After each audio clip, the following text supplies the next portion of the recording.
कोल्हापूर रोडवरील शामरावनगर परिसरातील सिंधी हॉलजवळ गावठी कट्टा आणि जिवंत काडतूस घेऊन फिरणाऱ्या रेकॉर्डवरील गुन्हेगारावर पोलिसांनी कारवाई केली। या गुन्हेगारांकडून एक गावठी पिस्तूल आणि जिवंत काडतूस असा एकूण 50,300 रुपयांचा मुद्देमाल जप्त केला।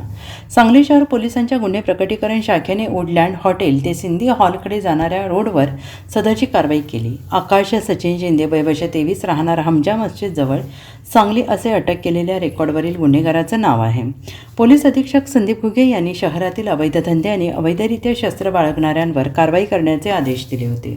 त्यानुसार सांगली शहर पोलीस ठाण्याचे पोलीस निरीक्षक अरुण सुगावकर यांनी गुन्हे प्रकटीकरण शाखेचे पथक गुरुवारी दुपारी पेट्रोलिंग करत होते तेव्हा पथकातील अंमलदार संतोष गळवे, गौतम कांबळे, संदीप पाटील यांना कोल्हापूर रस्त्यावरील हॉटेल वुडलँड ते सिंधी भवनकडे जाणाऱ्या रस्त्यावर एक तरुण पिस्तूल लावून फिरत असल्याची माहिती मिळाली। पथकाने तेथे जाऊन आकाश शिंदे याला ताब्यात घेतले आणि त्याची झडती घेतल्यानंतर देशी बनावटीचे पिस्तूल आणि काडतूस मिळाले। पिस्तूल आणि काडतुसाबाबत चौकशी केल्यानंतर त्याने उडवाउडवीची उत्तरे दिली। त्याच्याकडून 50,000चे पिस्तूल आणि काडतूस जप्त करण्यात आले। त्याच्या विरोधात पोलीस कर्मचारी दिग्विजय साळुंखे यांनी फिर्याद दिली आहे।